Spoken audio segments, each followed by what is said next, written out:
ang mga kwento ng pag-ibig, kwento ng buhay at kwento ng pag-asa dito sa Barangay Love Stories. Love Stories.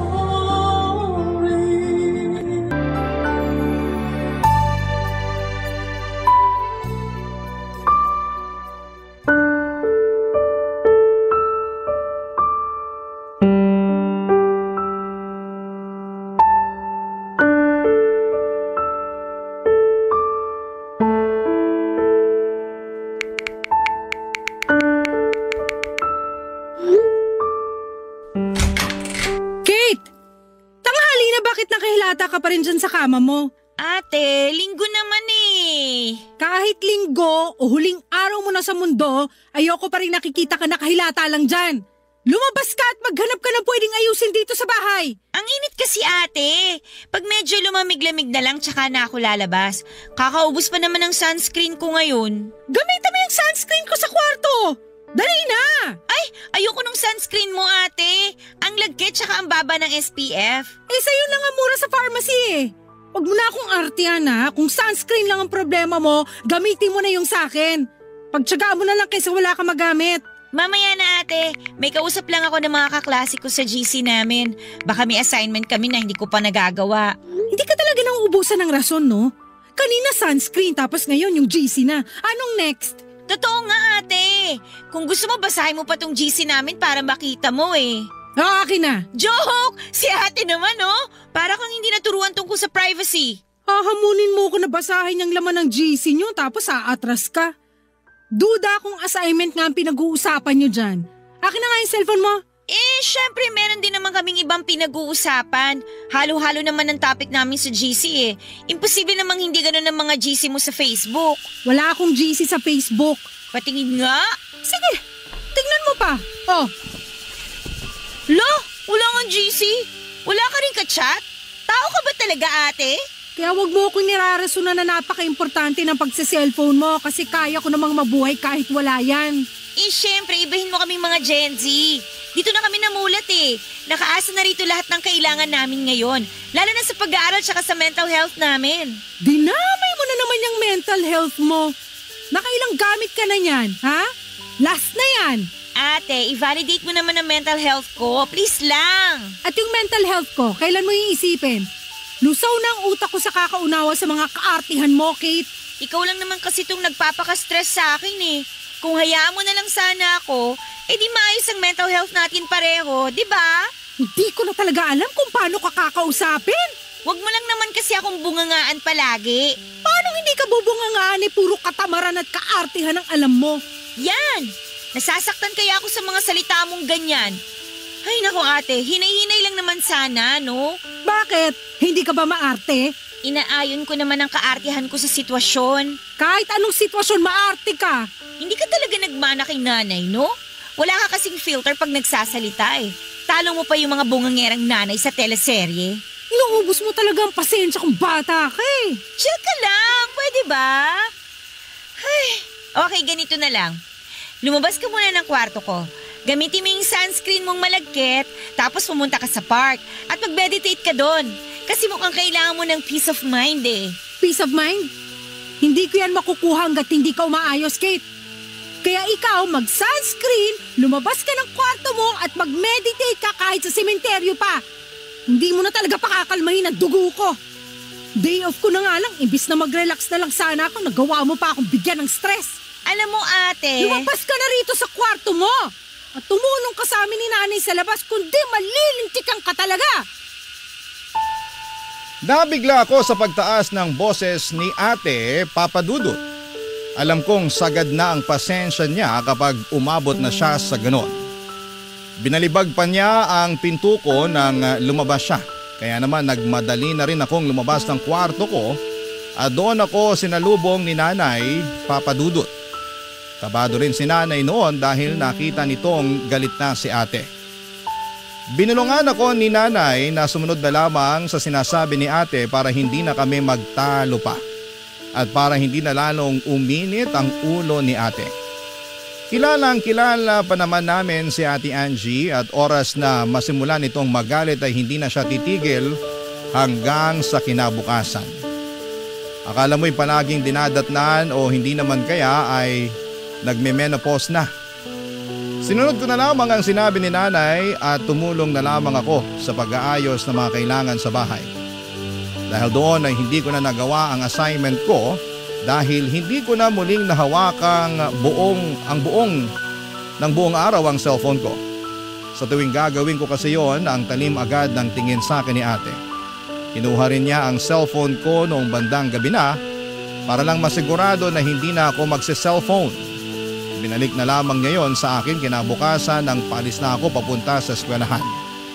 Doon ko nalaman na meron pala akong nakaligtaang gawin na assignment. Nakagalitan tuloy ako ng teacher ko pero ayos lang naman kasi nasanay na ako sa galit ni ate kaya hindi na tumatalab sa akin ang pagbubunganga ng teacher ko. Nang uwian na Papa Dudut, ready na akong konsensyahin si ate sa nangyari sa akin. Kukonsensyahin ko talaga siya dahil siya ang may kasalanan kung bakit hindi ko nagawa ang assignment ko at niready ko na ang sasabihin ko habang nasa jeep pa lamang para hindi na ako madaan pa sa sindak ni ate Papa Dudut.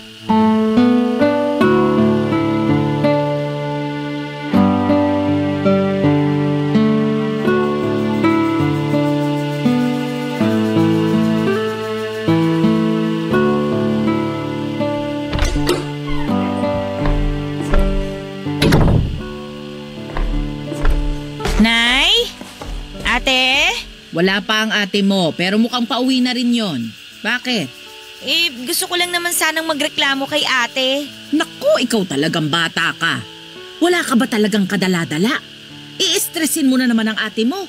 Alam mong pag Lunes, ang dami niyang hinahabol sa trabaho. Kung ano man yan, wag mo na lang sabihin. Tiisin mo na lang, kung hindi pare-parehas tayong malilinti ka na naman. Masyado ka kasing takot sa kanya na eh. Ikaw ang reyna dito, ikaw ang nanay. Dapat sa'yo siya matakot. Ayoko lang ng gulo. Ayoko lang din madagdagan pa ang stress ng ate mo. Pagod na nga sa trabaho tapos may sasabihin ka pang hindi maganda. Ano na lang ang reaksyon niya nun? Kung maliit na bagay lang naman niyang irereklamo mo, wag mo na lang sabihin para wala ng gulo. Hindi maliit na bagay to, Nay.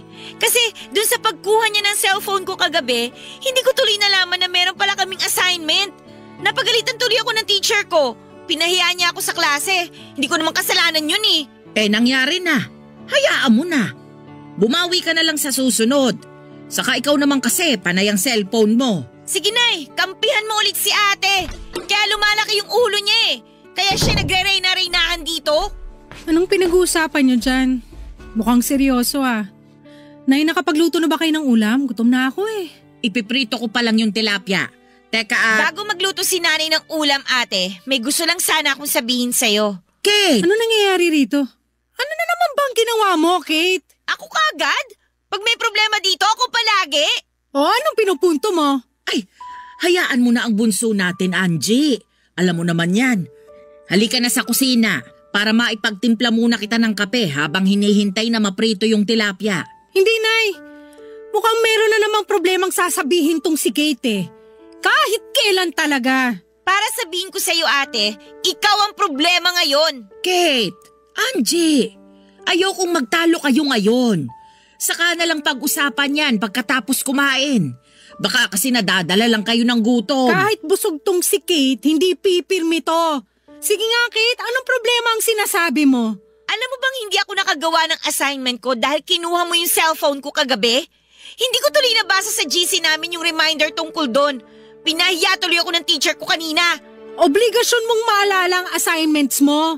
Sinabi na yan sa iyo sa klase at hindi na dapat ipapaalala sa iyo yan kung totoong seryoso ka sa pag-aaral mo. Talagang nagawa mo pa rin ipamukha sa akin na ako yung mali, no?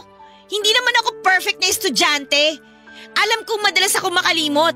Kaya nga malaking tulong yung GC namin sa klase para may reminder ako sa mga dapat kong gawin. Hindi naman kasi lahat kasing talas ng memorya mo, ate. At nagawa mo ba akong sisihin sa kapabayaan mo? Nay, naririnig niyo ba tong sinasabi ng anak niyo? Magpaawat na kayo, parang awa nyo na. Tayo-tayo na nga lang ang magkakasama, bangayan pa kayo ng bangayan. Ito kasing si Kate eh. Masyado nakadepende sa cellphone niya. Akala mo kakapusin ang hininga kapag hindi nabubuksan ang cellphone niya. Hindi mo kasi maintindihan eh. Ate, digital na lahat ngayon. Kung hindi nyo kinailangan ng cellphone noon, iba na ngayon. Parang hindi ka naturuan ng 2020 ah. Ipapaalala ko lang sa'yo na pandemic noon. Tingnan mo yung cellphone ko para malaman mo na karamihan ng pinapagawa sa amin nakadepende na sa cellphone namin. Teka, lalabas ko cellphone ko para makita mo. Asan na ang cellphone mo? Dalian mo kasi gutom na ako. Teka, nasaan yung cellphone ko? Bakit wala rito sa bulsa ko? Wala rin dito sa bag ko. Andyan lang yon. Baka naipit lang sa mga notebook mo. Hanapin mong maigi. Totoo nga sinasabi mo, no? Makakalimutin ka. Kahit sarili mong cellphone, hindi mo alam kung saan mo inilagay. Andito lang yun eh. Bago ako sumakay ng jeep kanina, sinuksok ko yun dito sa bulsa ng bag ko. Hindi na ako nagsa-cellphone habang nasa jeep kasi nga siksikan na. Hindi kaya nadukutan ka sa jeep kanina? Ayan! Mabuti nga sa'yo at nadukutan ka para madala ka na. Nahili ka na sa kusina. Tutulungan na lang kita magprito ng tilapia para makakain na tayo.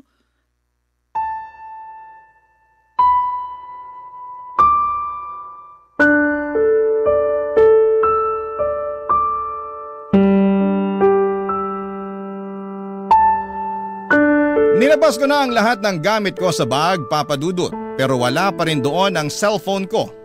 Naghubad na rin ako ng uniform sa pag-asang nasabit lang ang cellphone ko sa damit ko pero wala. Ang saklap. Ang masakit pa ay parang walang pakialam si ate na nawala ang cellphone ko. Para bang natuwa pa nga siya. Anong klaseng tao ang matutuwa kapag may nawala ng importanteng gamit?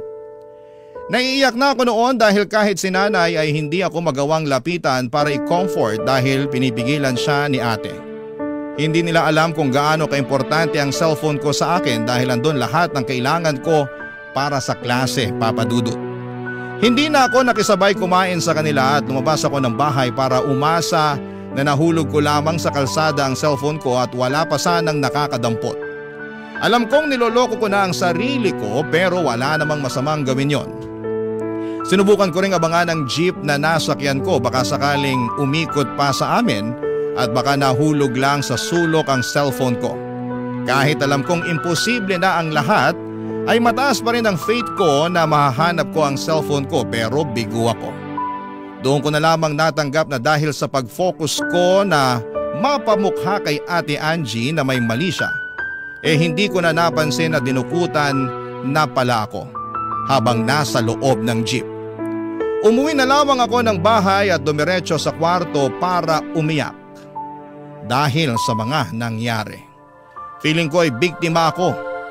Biktima talaga ako ng lahat, Papa Dudut. Barangay Love Stories. Barangay Love Stories.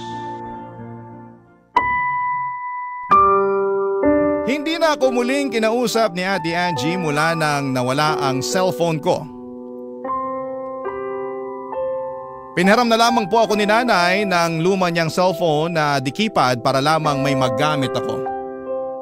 Gustuhin man ni nanay na bigyan ako ng pambili ng bagong cellphone ay nalaman kong pinigilan siya ni ate na abutan ako. Mas lalong sumama ang loob ko kay Ate Angie dahil doon, Papa Dudut. Gusto ko siyang intindihin kung bakit ganon kagaspang ang ugali niya. Parang wala siyang compassion sa katawan. Hindi ko alam kung dahil ba yon sa maaga niyang pagtatrabaho para sa aming pamilya. More than 10 years ago kasi nang mamatay ang tatay namin. Siya na ang umako ng responsibilidad na yon dahil ayaw na rin naman niyang magtrabaho si nanay dahil sakitin nga ito. Dala na rin siguro ng edad. Sa ngayon ay lagpas 60 years old na rin kasi si nanay at dapat lang na mag-retire na.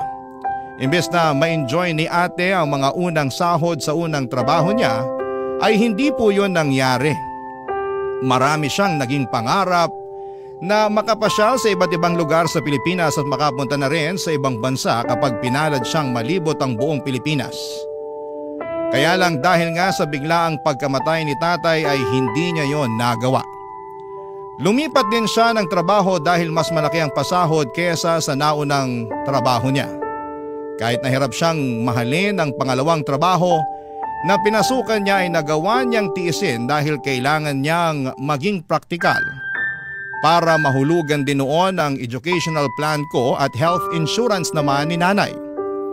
Dahil siguro dito kaya ang hirap intindihin ang ugali niya. Gumaspang na dahil nga sa dami ng responsibilidad sa buhay, Papa Dudut.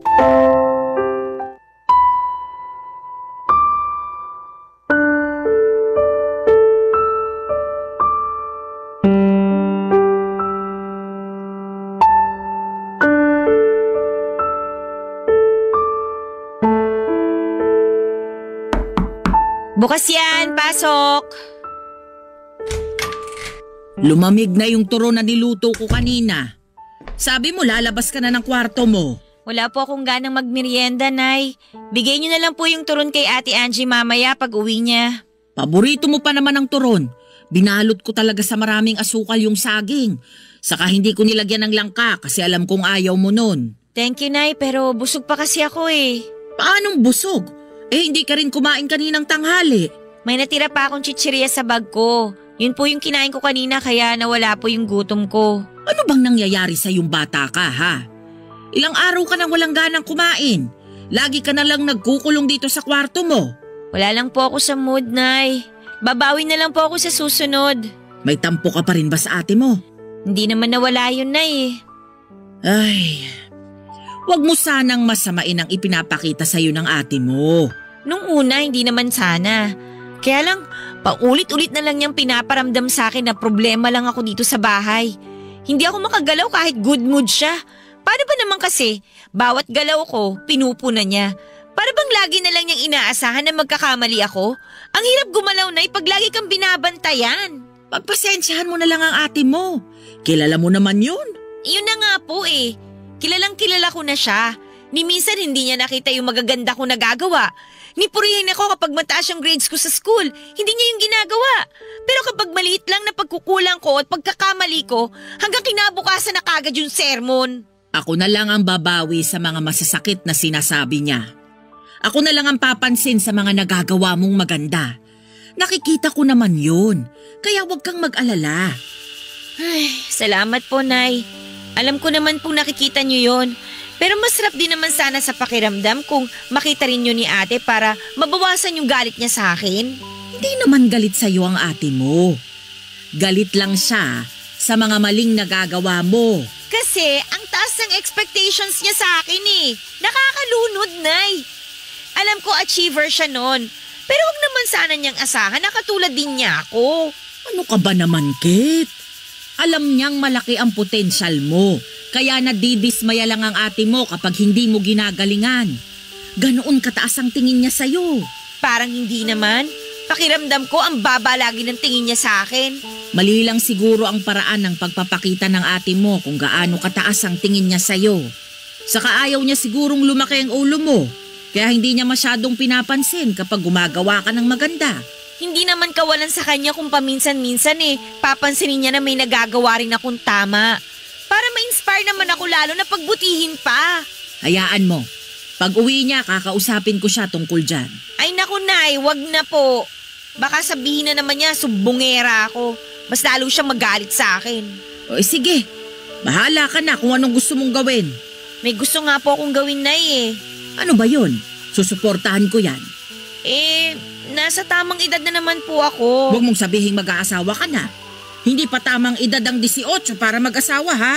Nay, hindi! Ano ba kayo? Gusto ko lang pong magsarili na. Pwede naman ako magtrabaho.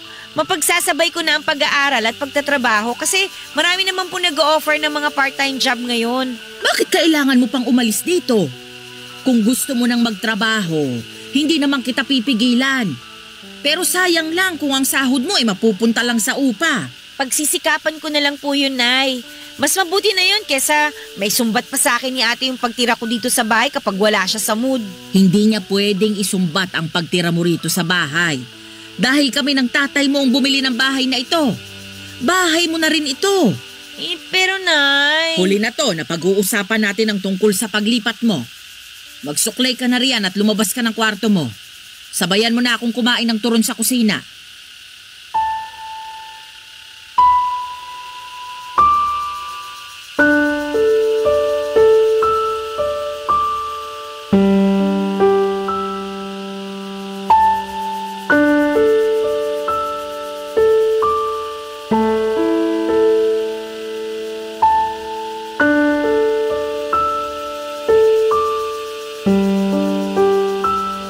akong nagawa nang biglang tapusin ni nanay ang usapan namin tungkol sa paglipat ko. Gusto ko na talagang umalis ng bahay namin dahil hindi ko na kayang makarinig pa ng mga puna ni Ate Angie. Hirap na akong makahinga sa bahay dahil bawat galaw ko pinapansin niya at minamasama niya. May naipon naman ako kahit konti mula sa allowance na binibigay sa akin ni ate. Napaghandaan ko at napagplanuhan ko naman ang lahat bago ako mag-decide na umalis. Hindi lang dahil sa bugsuyo ng damdamin ko, pakiramdam ko kasi mas makakabuti para sa akin na makalayo na muna kay ate. Sa totoo lang ay hindi naman sa pagiging maarte, pero palagi na lamang akong natatakot at nanginginig sa tuwing naririnig kong dumarating na si ate mula sa trabaho niya. Ewan ko kung trauma ba itong nararamdaman ko pero parang ganon kasi yon. Sinubukan kong kausapin muli si nanay tungkol doon at pinakita ko pa nga sa kanya ang ipon ko. Pero nagalit si nanay at sinabi niyang hindi siya papayag na aalis ako dahil ayaw niyang mag-alala sa akin. Inintindi ko na lamang si nanay pero buo na ang pasya kong umalis.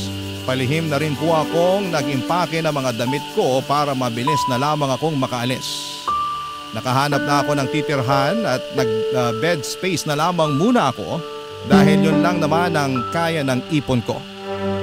Hindi naman yung problema sa akin dahil kailangan ko lang ng matutulugan. Buong araw naman akong nasa trabaho at school noon. Nakahanap na nga rin ako ng trabaho sa isang fast food. Lahat ng ito ay hindi ko pinaalam kina nanay at kay ate. Sasabihin ko na lamang yon kapag araw na ng paglipat ko at pagsisimula ko sa bagong trabaho, Papa Dudut.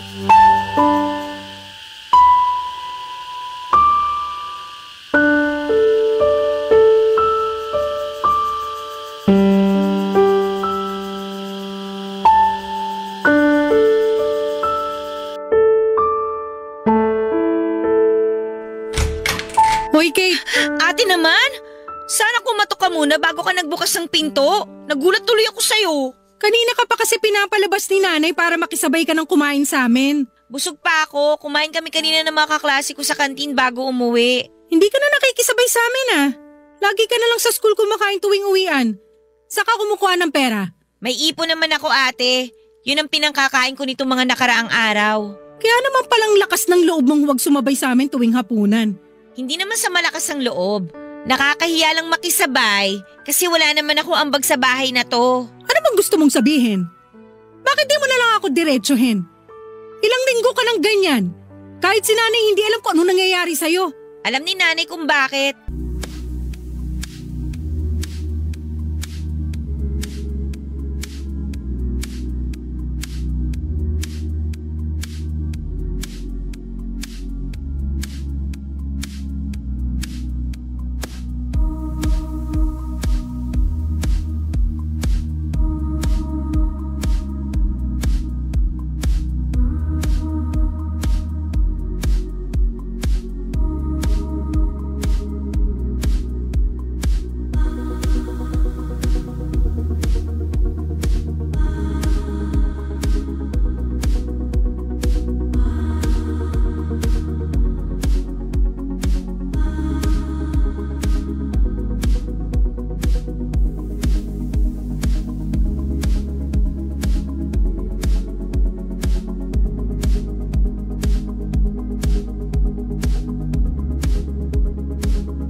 Alam. Kaya sabihin mo sa akin.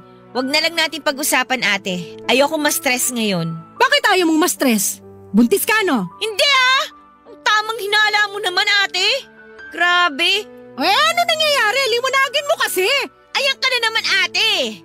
Paano ako magiging komportable responsable na magsabi sa'yo kung lagi mo akong inuunahan ng galit at pagtataas ng boses? Kasi ang dami mong satsat. Alam mong stress na ako sa trabaho tapos ganyan ka pa sumagot. Alam kong stressed ka na sa trabaho kaya hanggat maaari ayoko nang dumagdag pa. Pero sa ginagawa mo, mas lalong mo lang dinadagdagan ang problema ko. Di wag mo na akong problemahin. Pwede naman yun Hayaan mo na lang ako. Hanggat nandito ka sa poder namin ni nanay, problemahin ka namin palagi. Kaya nga sa katapusan, aalis na ako dito. Magsosolo na ako para matapos na ang problema niyo sa akin. Lilipat ka ng bahay? Alam mo ba kung gaano kahirap magsarili ngayon, lalo na sa edad mong yan? Ni maglaba nga, hindi mo alam paano ka makakasurvive mag-isa pag umalis ka rito, ha? Ako nang bahala doon. Hayaan niyo na ako. Kaya mo na talaga umalis dito? May ipon ka ba? Puro gastos ka nga sa mga aesthetics mo na pinupost mo sa Facebook. May ipon ako! Kasya ba yan sa pang-araw-araw mo? Sa upa mo? Huwag kang mag-alala, ate. Hindi naman to biglaan Kaya nakapag-ipon ako bago ko pa sabihin sa inyo. Hindi naman talaga ako nag-aalala sa'yo. Ang inaalala ko rito si nanay. Kapag umalis ka, sa tingin mo anong mararamdaman niya? Peperwisyuhin mo pa siya sa pag-aalala? Matanda na si nanay, papaalala ko lang sa'yo. Masasanay din si nanay na wala ako dito. Mas maganda nga na umalis na ako dito para hindi na siya nai-stress kapag nagbabangayan tayo. Nagbabangayan tayo kasi ang tigas ng ulo mo.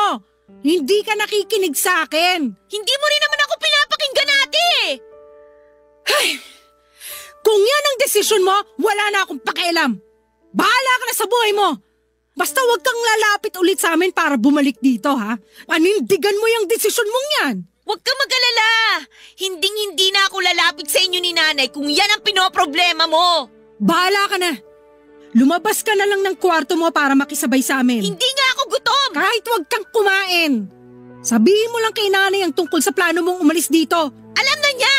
Hindi mo kailangan sumigaw. Di wag ka rin pasigaw kung magsalita. Ang tigas talaga ng ulo mo. Lumabas ka na lang ng kwarto para kahit sa huling pagkakataon makasabay ka namin ni nanay sa pagkain. Hindi nga ako gutom. Wala akong pakialam. Lumabas ka ng kwarto mo kung ayaw mong kalad ka rin kita palabas dito. Sige, subukan mo. O ito, saluhin mo. Uy! Cellphone ba to, ate? Malamang! Para saan to? Malamang para sa'yo. Sahod ko kanina kaya bumili na ako agad ng bagong cellphone mo. Kapalit nung nawala mo. Ingatan mo na yan, ha? Huwag ka na namang tatanga-tanga para hindi ka ulit madukutan. Salamat, ate, ha? Lumabas ka na! Pagbigyan mo na si nanay na sumabay ka sa amin. Huwag ka na mag-inarte dyan kung ayaw mong tamaan ka sa akin. Dali!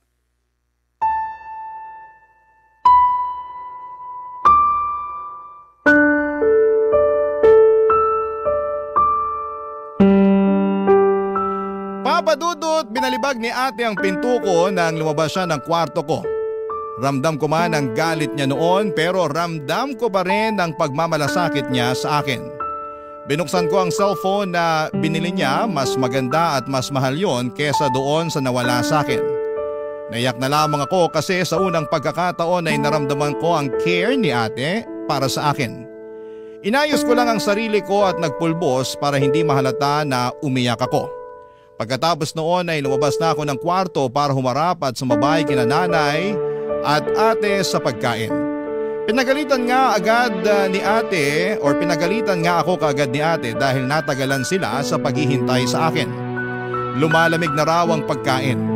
Hindi ko na lang pinansin at ayoko nang palakihin pa ang inis niya para hindi masira ang gabi naming pareho. Kahit busog, sumabay pa rin akong kumain sa kanila. Pagkatapos kumain ay sinabi ko na kay nanay ang plano ko. Nagalit si nanay dahil pinayagan ako ni ate na umalis na ng bahay. Pero wala rin siyang nagawa lalo na nung sinabi ni ate na kaya ko na ang sarili ko. Maganda na rin daw na umalis na ako para wala na siyang ibang iniisip pa. Nasaktan po ako ng bahagya sa sinabi ni ate o sadyang emosyonal lamang ako kaya naging sensitive ako sa mga salita niya. Napaaga rin ang alis ko ng bahay. Dapat sa katapusan pa ng buwan pero tumawag sa akin ang bagong landlady ko at sinabing pwede na raw akong lumipat. dahil umalis na ang tenant niya na papalitan ko. Nabigla man ako sa bilis ng pangyayari ay sumunod pa rin ako, Papa Dudut. Umalis na ako kaagad sa bahay bago pa sumapit ang katapusan ng buwan. Barangay Love Stories. Barangay Love Stories. Sa mga unang buwan na umalis ako ng bahay ay naramdaman ko kaagad ang hirap.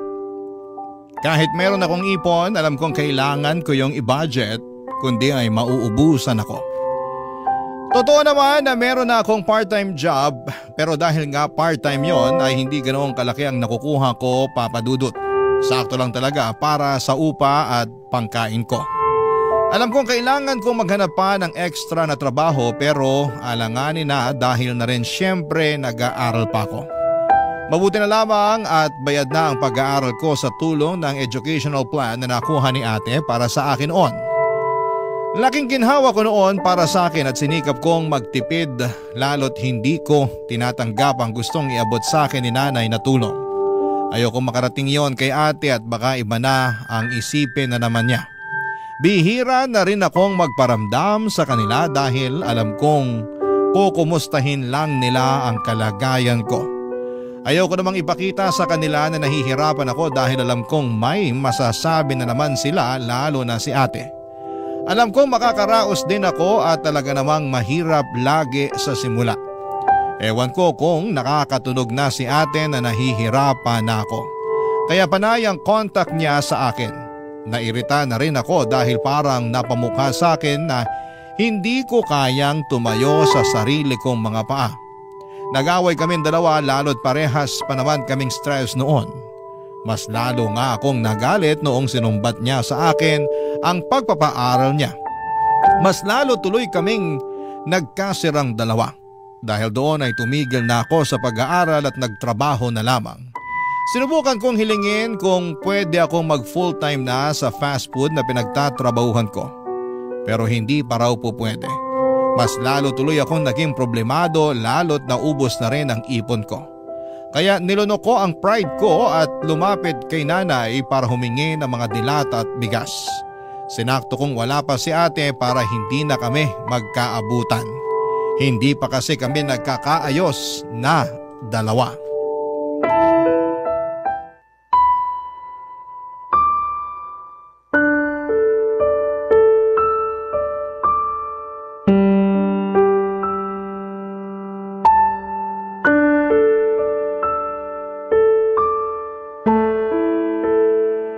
Kunin mo na lahat ng sardinas dyan. Lalo na yung mga maaanghang. Ikaw lang naman ang mahilig dyan noon kaya bumibili ang ate mo niyan eh. Magtitira pa rin naman ako ng mga 2 piraso, Nay. Baka makahalata si ate pag biglang nawala to lahat. Wala namang masama kung malaman niyang humihingi ka rito ng bigas at dilata. Anong walang masama? Gusto niyo po bang bungangaan na naman niya ako? Baka mamaya sumbat na naman niya sa akin to kapag nalaman niya. Ganun lang talaga magpakita ng concern ng ate mo. Di ka na nasanay dun. Eh mali naman yung paraan niya, Nay. Hindi naman pwedeng ganun eh. Mas lalo lang bumababa ang tingin ko sa sarili ko sa tuwing sinusumbat niya lahat ng binibigay niya sa akin. Pagpasensyahan mo na lang ang ate mo. Nadadala lang kasi siya sa pagod. Tapos dagdag pa sa pag-aalala niya sa'yo. Hindi ko naman ramdam na nag-aalala siya. Mas ramdam ko na nag-aabang siyang magkamali ako para patunayan na tama siya sa lahat ng hinala niya tungkol sa akin. Ay! Hindi ko na talaga alam ang gagawin ko sa inyong magkapatid. Dati naman lagi kayong magkasama at magkasundo. Ano bang nangyari sa inyo? Eh si ate kasi, walang bilib sa akin. Lagi na lang akong minamaliit. Baka mali lang ang interpretasyon mo sa mga sinabi niya. Mali ba, Nay? Kasi harap-harapan niyang sinasabi sa akin na mali lahat ng desisyon ko. Concern lang kasi ang ate mo. Wala naman siyang masamang ibig sabihin dun. Sa ganung paraan lang siya nasanay kahit noon pa man. Siguro kasalanan din naman ng tatay mo kung bakit ganun siya magsalita.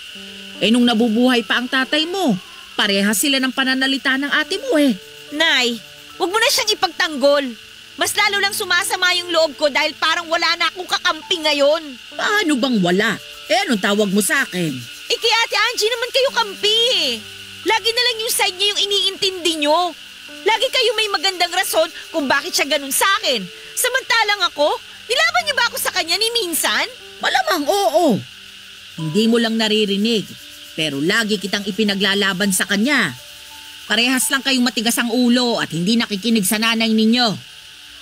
Ay! Mabuti pa, hintayin mo na lang siyang makauwi para makapag-usap-usap na tayong tatlo. Hindi pwedeng nag-iiwasan na lang kayo palagi. Pamilya tayo. Huwag mo na ngayon, Nay. Tsaka na, kapag nakabangon na ako, hindi makakatulong na maabutan niya ako kumukuha ng bigas at dilata dito. Mas lalo lang kami mag-aaway. Kasi panigurado, ipapamukha na naman yan sa akin ng mga mali ko. Ay. O sige, pero sana naman sa susunod, pwede mo na siyang harapin. Nasasaktan ako na hindi kayo magkasundo na mga anak ko. Nay, may dala akong... Kate, anong ginagawa mo rito? Dumalaw lang kay nanay. Nangungumusta? Nangungumusta? O nangunguha ng pangkain mo rito? Angie! Kung kumustahan lang, bakit may bit-bit kang bigas at delata? Anong akala mo rito sa bahay barangay hall? Tagabigay ng ayuda mo? Hindi ko na lang kukunin. Wala nang katapusang panunumbat na naman ang aabutin ko sa'yo. Hindi ko sinusumbat. Ginigising lang kita para makita mong mali ang mga desisyon mo. Padalos-dalos kang umalis dito, tapos kapag nangailangan ka, lalapit ka rin pala. Eh di sorry! Nagkamali na naman ako. Sana pala hindi na lang ako lumapit at humingi ng tulong. Sabi ko na nga ba hindi talaga ako nagkamali na ito na naman yung magiging eksena nating dalawa, ate. Angie! Magtutunog sumbat talaga sa'yo lahat kasi wala ka nang ambag. May gana ka pang gumawa ng mali tapos ang ending, kami pa rin ang sasalo sa'yo. Hindi pwedeng ganyan, Kate. Kung may ginawa kang desisyon, panindigan mo. Huwag kang mag-alala, ate. Huli na to. Hindi na ako hihingi ng tulong sa inyo kahit na piso. Mas maniniwala ako kung bibitawan mo yung bigas at mga delata. Tsaka ka lumabas ng bahay na to para mapanindigan yung pride mo.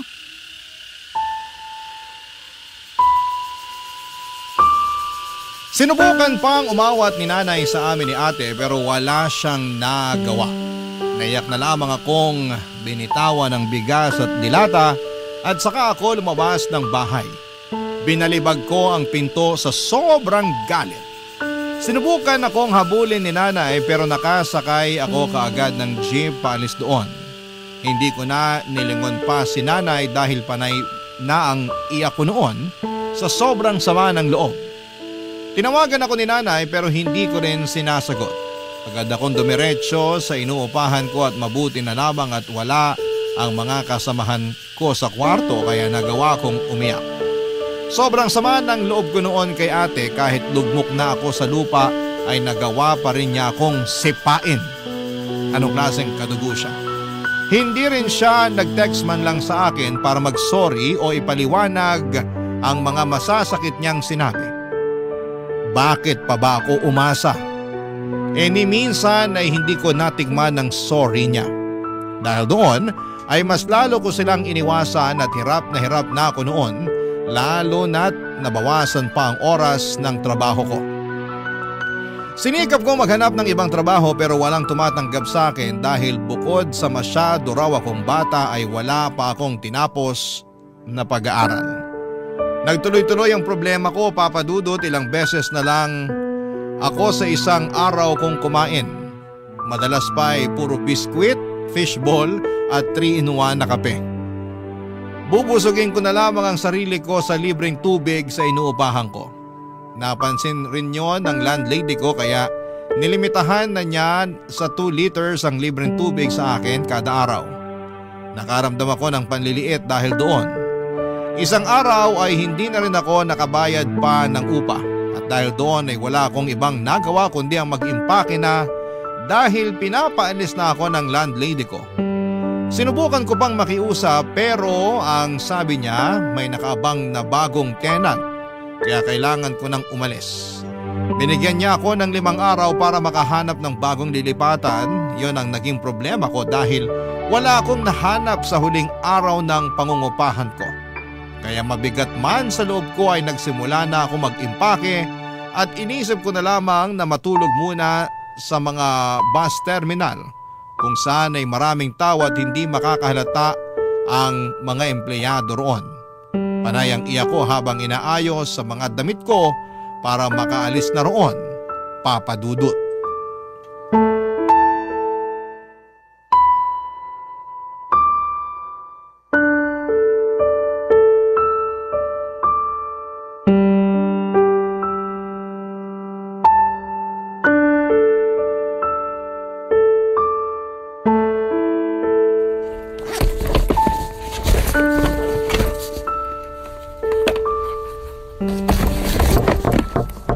Bukas yan. Kate, Oh, paano mo nalaman tong boarding house ko? Tsaka, ano ginagawa mo dito? pinapunta ako ni nanay.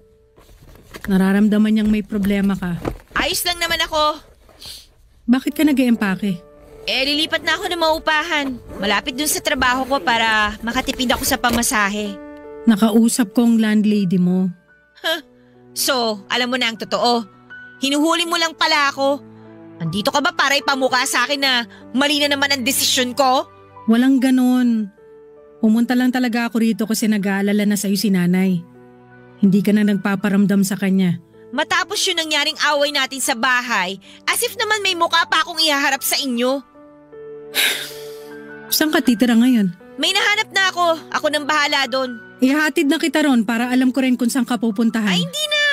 Baka isang araw isumbat mo na naman sa akin yan. Hindi ako pumunta rito para manumbat. Gusto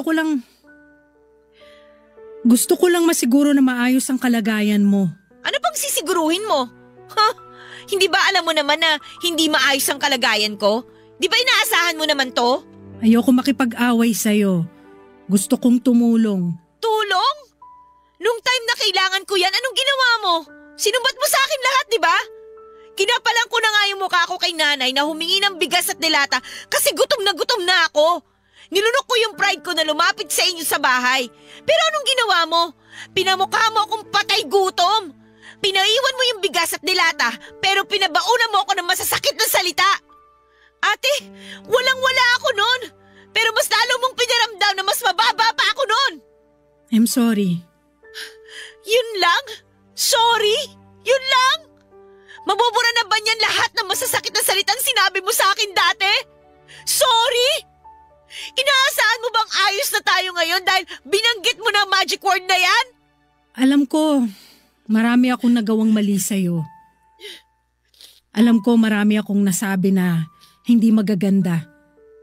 Pasensya ka na kung sa ganung paraan ako natuto magpakita ng malasakit. Oo, masakit ang mga yon. Hindi ko naman itatanggi. Kapag inaalala ko lahat ng mga sinabi ko sa'yo, nagigilty ako. Huli na para bawiin ko yung kasi nakasugat na ako. Pero sana, maintindihan mo na nahihirapan din ako. Ate mo ko, pero ako halos ang tumayo bilang magulang mo. Ang hirap na hindi mag-alala sa mga ginagawa mo dahil cargo kita. Kailangan ko makita na maayos ang pupuntahan mo kasi ang hirap para sa akin na makitang mapunta ka sa walang kwentang sitwasyon. Hindi mo alam kung gaano ko sinisisi ang sarili ko mula nung hinayaan kitang umalis ng bahay.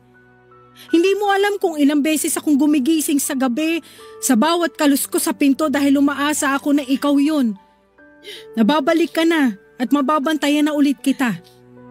Hindi mo alam na para akong sinisit-sit sa balat. Sa tuwing nakikita kong hindi mapakali si nanay dahil sa pag-aalala sa'yo. Kung kumain ka na ba o kung makakabayad ka pa ba ng upa. Hindi mo alam, Kate, ang hirap.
Hindi mo alam. Yan lang naman ang kailangan ko eh. Ang paliwanag mo. Hindi ko na kailangan ng sorry sa mga masasakit na sinabi mo noon. Gusto ko lang maintindihan kung bakit gano'n ang mga sinabi mo sa akin. Ate, kasi sakit talaga ng mga sinasabi mo sa akin eh. Lagi na lang ako natatakot gumalaw kasi baka mamaya hindi mo na naman magustuhan yung magawa ko. Kaya umalis na lang ako ng bahay para hindi ka na laging galit. Para makagalaw na rin ako. Para makahinga. Ate, alam kong bigat na bigat ka na sa amin ni Nanay. At sorry talaga kung hindi pa ako makatulong sa'yo. Pero promise, babawi rin naman ako. Hayaan mo lang ako na magkamali kasi natututo rin naman ako eh. Hindi ko naman sinasadyang gumawa ng mali. Hindi lang talaga ako kasi galing mo. Kaya lagi ako natitison. Sorry ate ha. Balang araw, babawi naman ako eh. Hindi ka na mabibigatan sa akin. Makakatulog ka na ulit ng maayos kasi hindi ka na ulit mag-aalala. Promise. Basta, hayaan mo lang ako magkamali. Gusto ko rin namang matuto eh.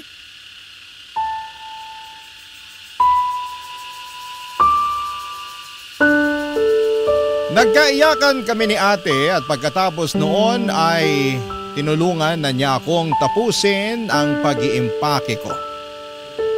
Inuwi na niya ako sa bahay at doon ay masaya akong sinalubong ng nanay ko.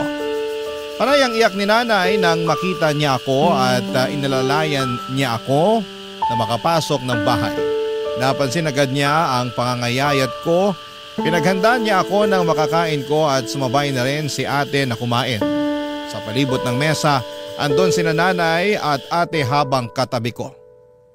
Pakiramdam ko ay safe na akong muli sa piling nila. Sa unang pagkakataon ay hindi na ako nakaramdam ng takot sa presensya ni ate. Hindi na rin ako galit. Naintindihan ko na siya at napatawad na namin ang isa't isa sa mga hindi namin pagkakaunawaan. Sa ngayon, Papa Dudut ay nagbalik akong muli sa pag-aaral at hindi rin ako umalis sa fast food at pinagpatuloy ko ang pagtatrabaho doon para may ambag naman ako kahit kaunti kay ate. Alam kong hirap na rin siya na buhatin kami ni nanay. At dahil doon ay unti-unti ay nakakapasyal na si ate sa mga lugar na pangarap niyang puntahan. Nakita ko na muli ang ngiti ni ate at nakakahinga na siya ng maayos at hindi na puro kami ang iniisip niya. Lagi na siyang masaya dahil naiintindihan na namin ang pinaggagalingan niya. Marami talagang nagagawa ang maayos na komunikasyon para maplansya ang anumang gusot. Malaking tulong ang komunikasyon para maintindihan namin ang punto ng bawat isa. At hindi na kami muling papayag na itikom ang mga bibig namin sa tuwing may kailangang magsalita sa mga nararamdaman namin at napapansin. Kasabay noon siyempre ang pag-unawa sa taong nagsasalita. Kapag pinagsabay yun, paniguradong magiging maayos din ang lahat. Maraming salamat po sa pagbasa ng aking liham. Ako ang inyong kabarangay forever, Kate. Barangay Love Stories. Barangay Love Stories. Anong say mo sa Barangay Love Stories na ito? Pagkwentuhan natin sa comment section yan. Nagustuhan ng iyong napakinggan? Ituloy yan via live stream sa www.gmanetwork.com/radio. Barangay LS 97.1 forever.